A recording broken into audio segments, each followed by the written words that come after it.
Energy ng nagmamadali, oh. Okey. Tignan mo 'yan.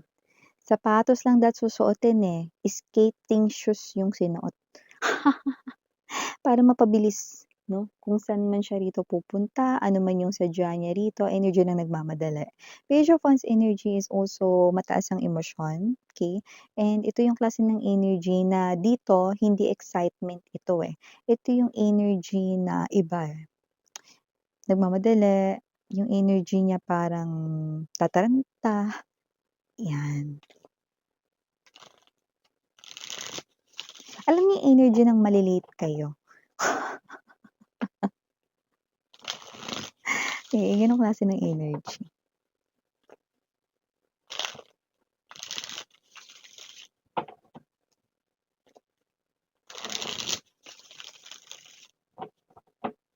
Okay, let's go ahead and check other infos.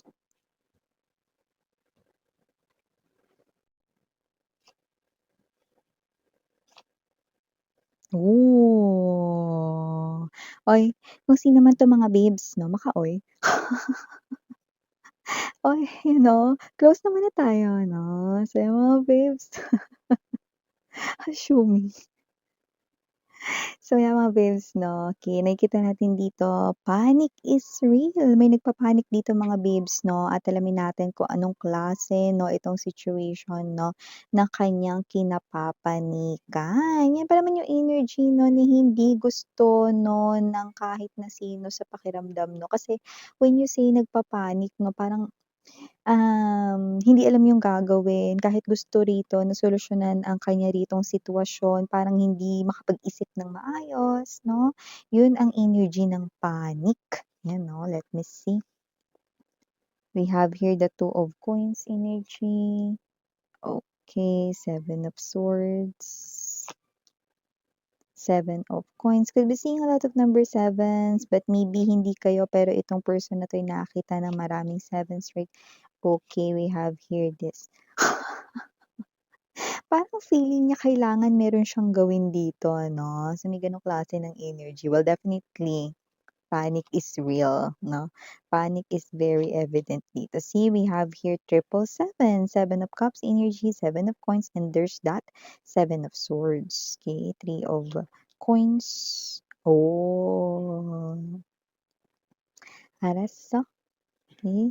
Eight of Swords para sa ating bottom of the deck, Emperor in the Page of Coins energy. Tataranta talaga siya. Okay. So, hi and hello there everyone. My name is Yan. Welcome new subscribers. Returning Estampires, thank you po sa inyong walang sawang love at support ang binibigay po sa akin. Na-appreciate ko po each and every one of you kahit hindi ko alam ang mga pangalan ninyo, sweetheart. Thank you sa presence mo. And yes, mga babes, no, wala rin po tayo ditong gender by lalaki LGBT. Lahat ay welcome po. Just take only what resonates. And pwede nyo rin pong i-switch ang mga roles dahil possible magkapalit-palit kasi general reading ito. And at the end of the day, everybody, lahat ay may free will na free mong gamitin anytime, anywhere. At kung di mo pa alam, babe, meron pa tayong other channel, link down below sa ating description box. Kaya kung interesado kayo, pwede nyo i-click yan para mapunta kayo doon at araw-araw nag-upload tayo ng collective readings para sa kahit na anong zodiac sign doon. Okay?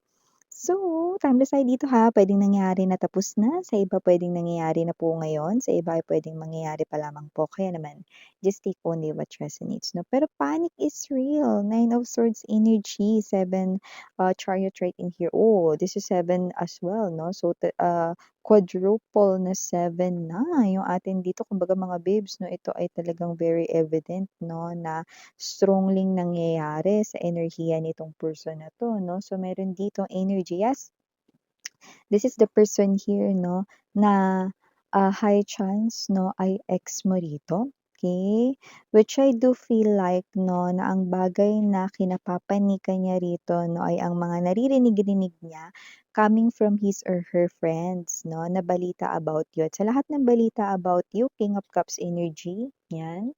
And the very evident Three of Coins, 'yan. So, nakakita tayo dito ng energy 'no, na Posibleng ang inyo rito na common individual or common friend na parehas pa rin kayong konektado dun sa tao na yun na maaaring may balita about sa'yo at ito ay puwedeng ikwinento niya doon sa ex mo or narinig 'no, kasi nagkuwento siya 'no, sa barkada or sa group of people, nakita rin tayo ng group of people dito 'no, at maaaring nandodo'n din present ang iyong ex right in here 'no. So ito, sa lahat ng balita sa'yo 'no, ito ang pinaka lumalabas rito 'no, na ayaw niyang marinig, 'yan 'no, pero maririnig niya.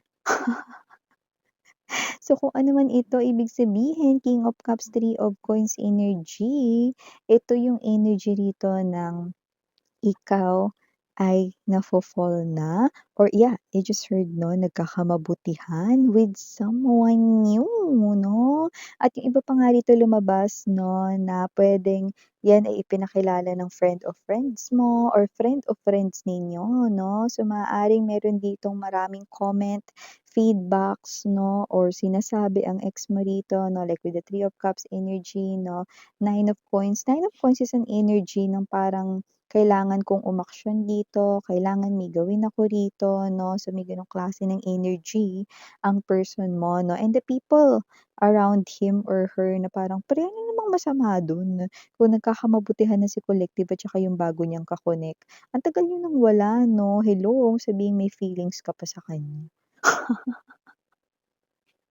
May mga friends talaga na diretso yung tanungan, eh, 'no, mga babes 'no. Okay. So yeah, mga babes, meron ditong mga nakapaligid sa kanya, puwedeng mga pinsan niya na kilala rin kayo or konektado pa kayo dito, yeah, social media. Puwedeng mga friends mo pa rin sa social media itong mga 'to na parang anong masama kung meron ng bago or may nagpapatibok na sa puso ni collective, eh, single naman siya, yun oh, see? So ano nga namang masama, 'di ba? At saka ano bang pinagsasasabi nito, tsaka ba't siya nagre-react rito ng negatibo, eh, wala na nga kayo. Hindi na nga kayo, ayan 'no. So marami siya ditong negative na mga sinasabi like with the Seven of Cups energy, Seven of Swords, ay naku, kilala niya ba mabuti 'yan? 'Yan ba talaga ay, magandang intensyon sa kanya 'no? And I know, yung mga babes 'no, hugas kamay yung dating ng mga feedbacks niya 'no, pero parang gusto niyong sabihin, "Wow ha, coming from you." Or in Tagalog, nanggaling talaga sa'yo. 'Yan 'no, kaya kung sino man 'tong energy na 'to maaaring with the Seven of Swords energy possible na nag-break kayo dahil sinungaling or nagsinungaling siya sa'yo 'no, may mga instances na gano'n. But with also other, instances, meron din dito 'no, na puwedeng siya ay literal na may sneaky behavior, galawan 'no, na posibleng nakasira sa inyong relationship gaya na lamang 'no, ng kanyang mga vices or bisyo na hindi makontrol 'no. Puwedeng pambabae, panlalaki 'no, so may gano'ng klase ng energy. So, kung sino man 'tong energy na 'to na nakita natin dito 'no, that this is the person right in here 'no na, hmm, look at that, 'di ba? This is your ex-person here reacting, panicking 'no, at mukhang meron ditong klase ng energy hindi siya aware at puwedeng nalaman niya lang na may feelings pa siya para pala sa'yo 'no, or may feelings pa pala siya para sa'yo, 'yan 'no.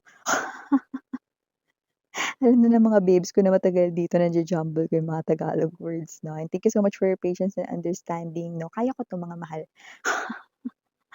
Ma-explain ko 'to in Tagalog mga babes 'no. And yes 'no, nakita natin dito 'no, na puwedeng right at this very moment upon hearing pa lang yung balita or news 'no, na meron na kayo ditong nakakamabutihan 'no, na bagong pag-ibig, bagong tao, new love, new person 'no. May energy siya dito na puwedeng dun niya palang nalaman na, ay may feelings pa pala ako kay collective kasi may kirot, eh, 'no, may pain siyang naramdaman 'no, upon hearing 'no. Tsaka ang taong wala ng pakialam hindi magre-react ng ganito, okey? Puwedeng mag-react 'di ba, pero yung energy ng, "Ay kailangan may gawin ako, ay kailangan may aksyon akong gawin, kailangan umaksyon ako dito kasi kung hindi baka maging sila na nung niya 'no. And ikaw naman ito mga babes nakikita ko dito taas kilay kayo na parang ba't pa siya nakikialam, eh, ang ganda na ng buhay pag-ibig ko ngayon. Meron na akong ngayon, ba't pa siya sawsawero-sawsawera pa rito, 'yan oh. Kasi mukhang matagal na kayo talaga with the Seven of Coins energy na hiwalay. So, parang may energy rito 'no na na-realize niya lang dito na yeah, because this person here upon hearing yung mga kuwento-kuwento about you 'no, nag-start siya na maging iritable 'no, irritated yung kanya ritong ano, pakiramdam 'no. And then, okey, maaaring dun niya na-realize kasi may nagtanong talaga ng diretso dito 'no, eh, ano naman, single naman si collective ngayon, ano namang masama kung kumunik siya sa isang bagong person or bagong individual. Wag mo sabihing may feelings ka pa kay collective, 'di ba? Sampal talaga yun sa mukha niya. With the Four of Cups energy gusto niyang tanggihan mo ang offer ng bago, wow, sino siya Miss yan para diktahan ako, yan 'no. So, kung sino man 'tong energy na 'to mga babes, well definitely this is your ex right in here now realizing it 'no, the moment the news 'no ay umikot-ikot or nag-rotate dito, dun pa lang niya na-realize na, "Ay, may feelings pa pala ako kay collective, ay mahal ko pa pala siya. Ba't ngayon ko lang 'to na-realize?" Yan 'no. Kasi kung ano-anong pinaggagagawa niya rito. Masyado siyang busy 'no, Seven of Cups is also an indication right in here na marami siya ritong inasikaso, may mga iba-iba siya ritong mga bagay 'no, na pinagbigyan rito ng kanyang atensyon, oras 'no, ginugol, yes, Tagalog word. Ginugol niya ang iba niya pang mga oras rito 'no, sa iba't iba pang mga personal na mga bagay 'no. So, nakita natin dito 'no, na yeah, maybe this is someone here kasi ito ay parang klase ng pagtitipon, parang ito yung mga usap-usapan with friends, "Uy, kita-kita tayo mamaya kasi alam mo na, inuman," 'no, 'yan. Or alam mo na birthday ni ano, 'di ba mag-celebrate tayo. So 'yan, parang ito yung klase ng, sitwasyon kung saan nagtipon-tipon sila ng mga kaibigan niya, na nakilala mo rin or puwedeng naging mga kaibigan mo din. Kasi mga babes 'no, may energy rito, 'di ba kasi yung iba 'pag nag-break na sila ng person nila, pati yung mga friends break din. Hindi nakakausapin or whatsoever 'no, eh, hindi naman kayo yung klase ng energy na gano'n. Hindi naman kayo nagtatanim ng sama ng loob 'no, kung sino lang yung mo na ex mo, siya lang yung ibe-break mo 'no, hindi yung mga kaibigan niya lalo na kung may mga mababait naman dun, 'di ba? So yung nakita ko rito 'no, sa social media lang naman more likely meron ka namang hindi mga inalis 'no, na mga konektado pa rin sa kanya pero wala namang kinalaman sa relationship ninyo, yan. Kasi you are someone who thinks maturely. Yun nakita natin dito. And also nakikita natin dito mga babes 'no, na yes meron ka talaga dito na makakamabutihan whether you knew it or not 'no. So iba sa inyo parang kayo ito 'no na, "Ay wala naman miss yan, wala naman akong nakakamabutihan dito." Hmm. Akala mo lang wala pero magkakameron-meron na with the Eight of Swords energy nakikita natin dito 'no, na ikaw ito 'no, na hindi ka naman naghahantay ng bago or hindi ka naghihintay, I mean ng bago. Yes, kino-correct yung sarili sa Tagalog. So yun nga mga babes 'no, hindi ka naman naghihintay ng bago pero may makikilala ka sa trabaho mo, 'yan. Ipapakilala 'yan sa'yo 'no. So aside from nakilala mo 'yan or ipinakilala ng friends of friends mo, puwedeng makilala mo rin 'yan sa iyong trabaho, okey? But your ex 'no, with the Eight of Swords energy, 'yan tignan mo yung kamay, oh. Parang hindi makapagtimpi, oh, hindi makapagpigil, oh, ayaw ng walang ginagawa, oh. Kaya parang feeling niya gusto niyang kumilos dito, eh. With the Emperor energy 'no, pansinin mo yung fist, 'yan, oh, yung kamao niya dito 'no, pinukpok yung mesa. Kasi gusto niya rito na may gawin. Okay, "I want to take control of the situation. This person here is someone na galit, anger siya rito." And with the Page of Pentacles energy, look at how many books.